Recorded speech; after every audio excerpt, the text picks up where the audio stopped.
Hi guys! So welcome to my vlog. Ay, ang cute. So pupunta kami ngayon sa Abi Buffet dito sa Kawit since birthday ko. Nandito yung aking tita, best friend, tsaka yung aking inaanak na makulit. Ayan, yung pinsang kong si Jade. So guys, aalis kami ngayon. Papunta na kami doon. So dinner yung pinili namin kasi from 5 to 9 sila. And then walang cut off na time. Yun yung maganda doon. Sana makalusot kami kasi hindi ako nakapag-reserve. Actually tinry ko pero cut off na daw sila. Kaya ayun, pinagahan na namin. Accommodate sila ng walking. See you later! So guys, we're here na. So dito kami nag-park. Pero sobrang dami ng parking lot nila. Sobrang lapad pala. Ayun o. Hanggang doon. Tsaka dito sa harap. Ayan. Diba? Ito talaga yung restaurant na yan guys. Makikita nyo siya kaagad actually. Pagpasok nyo dyan sa may... Dyan sa kanto na yan. Oh. Ayan. Let's go!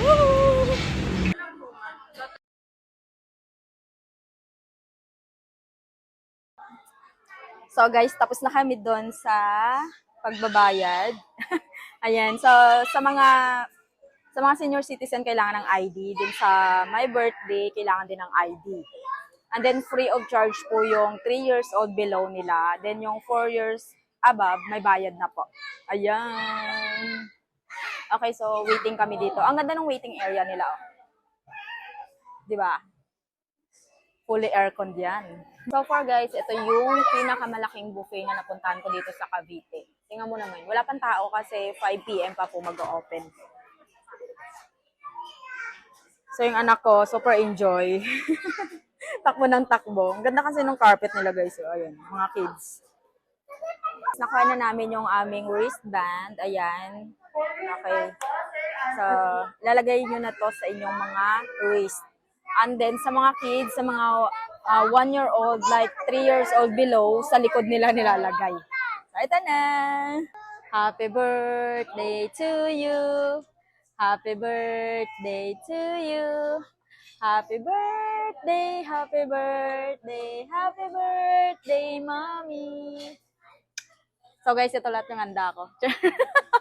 Ang dami! Ayan. So, hindi pa sila tapos kumuha doon. Daming food. Happy birthday to you. So guys, meron silang seafoods and then lechon, pizza, seafoods again, meron silang balot, meron silang mga pang Korean rice, and then ayan, kompleto yan. And then may mga candies din sila, ayun, tsaka yung mga iba pa nilang mga cake, katulad cake, tsaka basta ang dami talagang foods guys. And then this one, ang dami nilang juice. Meron din silang mga soft drinks actually, ayan. So, sobrang dami ng food na pagpipilian. So, 6 na cuisine yung nandito. Filipino, Western, Japanese, Korean. Pwede ka rin magpaluto doon sa kanila ng sinigang.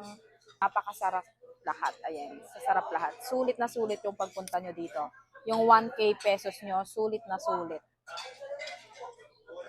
Meron din silang pahalo-halo and ice cream. May mga taho din sila. Basta marami silang pagkain.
So guys, meron silang Chinese cuisine. Ayan, so ubos na, pauwi na kami. And then meron silang mga Filipino food. Ayan. Okay, so dito meron silang mga liqueurs, drinks. Ayan, meron silang mga wine. Meron din silang mga western food. Like, pwede kayong magpaluto. And then, meron silang Korean food. Ayun yung mga fish nila doon. Yung mga Japanese food. And then, dito yung area ng Sangyup. Ayan. So, sobrang dami ng food nila dito. Meron din silang mga pizzas. Ayan. So, pwedeng magpagawa ng pizza, guys. So, as in, talagang ginagawa pala yung pizza dito. Ayan. Yung mga pagkain nila. Ayan. Sobrang dami. Mga Japanese food. Ito naman yung western nila. Italian.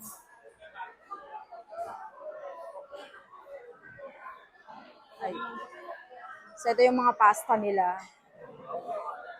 Okay. So, dito naman yung mga fruits. And pwede kayong maggawa ng halo-halo. And then, meron din silang taho dito kanina, kaya lang naubos na. And then, yun yung mga sweets nila. Ayan. Meron din silang ice cream.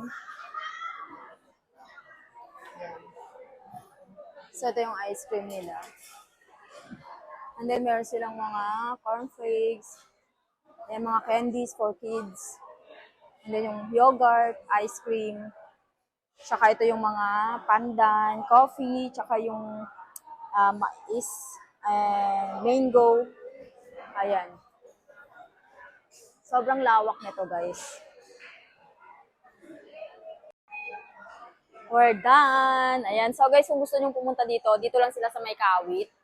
Ayan. Sobrang dami pa. Hanggang 10 p.m. pa sila. So, guys, thank you for watching. Bye-bye!